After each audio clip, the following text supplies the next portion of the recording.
Présentation de l'automaintien sur un contacteur. Alors, comme vous voyez ici, nous avons notre contacteur. Ici, nous avons deux boutons poussoirs, le normalement fermé et le normalement ouvert. Et là, on a la bobine du contacteur. Et là, on a les contacts du contacteur, en sachant que ces deux-là sont les contacts normalement ouverts. Et ceux-là, c'est les contacts normalement fermés. Et là, on a nos 4 voyants. Alors, ça se déroule comment? On va tout réaliser à base d'un schéma qui va se présenter comme ceci. Là, on a la phase. Et de la phase, on sort par un bouton poussoir normalement fermé, qu'on va appeler S0, qui est celui-là. Et ensuite, on passe par un bouton poussoir normalement ouvert, qu'on va appeler S1. Et ensuite, on rentre dans la bobine par le repère A1, sachant que la bobine est repérée par A1 et A2. Alors là, on vient au neutre, A2, et là, on a le neutre. Alors, si on veut vraiment savoir que notre bobine est bien enclenchée, on va ajouter un voyant pour signaler la présence sous tension de la bobine.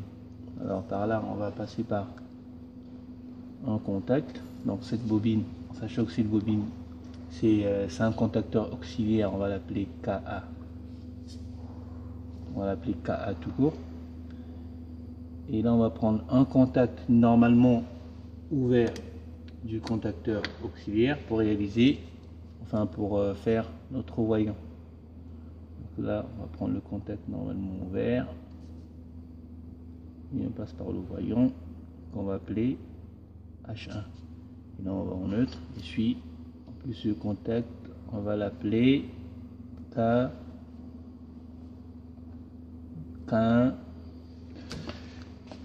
Alors, le câblage va se réaliser comment?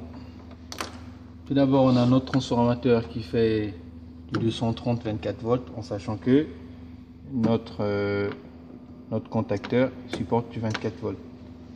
Donc, on prend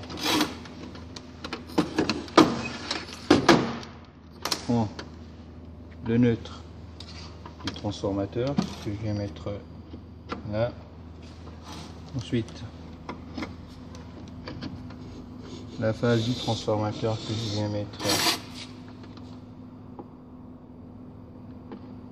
ici. Et après, là, en sachant qu'on a l'alimentation qui arrive là et là, c'est-à-dire que toute cette colonne est alimentée. Ensuite, on va partir de là jusqu'au bouton poussoir qui est S0. Le bouton poussoir normalement fermé. On prend de là jusqu'à là. Ensuite, on va sortir du bouton poussoir S0 pour venir au bouton poussoir S1. Donc, ce sera d'ici à là. Ensuite, on va partir de la sortie de S1 pour aller alimenter la bobine à la borne A1. Prends un cordon, sortie S1 qui est juste là pour alimenter la bobine à la borne A1, juste ici. Et ensuite, on va alimenter la bobine par le neutre sur la borne A2. Donc, le neutre qui est bien là alimenté jusque là. Donc, nous, on va le prendre là par un fil bleu, bien sûr. On prend là, ici. Alors là, nous avons déjà alimenté, nous avons réalisé l'alimentation de toute cette partie. Et il nous reste la partie du voyant. Donc là, on va prendre, en sachant que là, toute cette colonne est alimentée, bien sûr, par notre consommateur au départ, comme on l'a bien dit. Là, on va juste piquer le jus par ici. pour alimenter l'entrée du contact qui est juste là. Donc là on est bien alimenté jusqu'ici. Et à la sortie du contact, on vient, on alimente de là jusqu'à là. Donc il va se faire ici jusqu'à l'entrée du voyant. Et ensuite on va alimenter le voyant par le neutre. Donc de là jusqu'à là. Qui va se faire ici jusqu'à là. Une fois que le câblage est réalisé, on vérifie bien sûr. On sait que tout est bon, tout a été fait ensemble. Et là, si on donne une impulsion sur S1, la bobine K1 va s'exciter, ce qui fera que tous les contacts vont changer d'état, c'est-à-dire tous les contacts normalement fermés vont s'ouvrir et tous les contacts normalement ouverts vont se fermer. Donc là, j'appuie sur S1. Là, je vois bien le voyant qui s'allume. Donc, une fois la bobine excitée, comme je l'ai dit tout à l'heure, il a fermé le contact normalement ouvert, le K1 qui est juste là. Et là, on a le voyant allumé. Une fois on relâche, hop, on n'a rien. On appuie, ça fonctionne toujours, on n'a rien.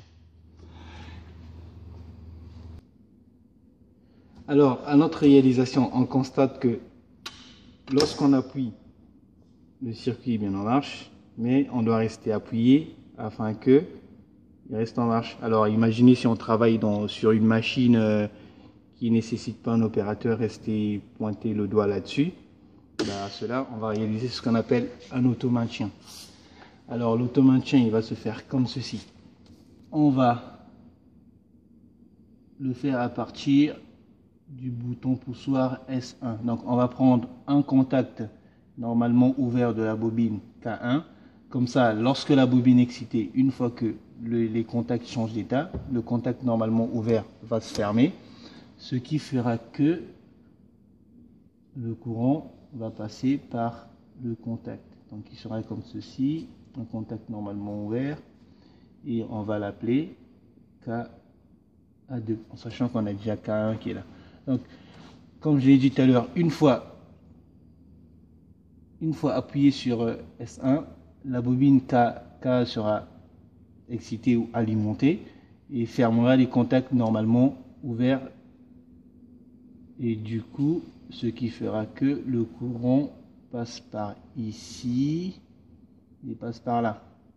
Alors, une fois qu'on va relâcher, le courant ne va plus passer par là, le courant passera par ici. Alors ce qui fera que la bobine soit alimentée en permanence. Ensuite, si on veut l'arrêter, on a juste à donner une impulsion sur S0 qui est juste là et qui ouvrira le circuit. Et une fois le circuit ouvert, le courant va s'arrêter là, et une fois on relâche le bouton, il vient s'arrêter là, et une fois la bobine ne sera plus excitée, il va ouvrir les contacts normalement ouverts qui étaient fermés lorsque la bobine est excitée. Et du coup là le contact sera ouvert, et là aussi le bouton il sera ouvert. Du coup on aura le jus qui viendra s'arrêter là jusqu'à là. Alors à cela, le câblage on va le réaliser comme ceci. On vient à l'entrée du bouton poussoir S1 qui est juste là, et on vient au contact de la bobine normalement ouverte qui est juste ici. On se met à l'entrée du contact, et là on vient à la sortie du bouton poussoir S1 qui est juste là, et là on vient à la sortie du contact qui est juste là. Le câblage qu'on a réalisé, c'est la connexion d'ici entre là et ici et là. Alors à cela, on donne une impulsion sur S1. Alors ce qui fait que le voyant reste allumé, donc la bobine reste alimentée en permanence. Et si on donne une impulsion sur S0, ça coupe tout et il n'y a plus de jus. Alors avec toute cette réalisation, ce qui fait qu'on a marche et puis arrêt.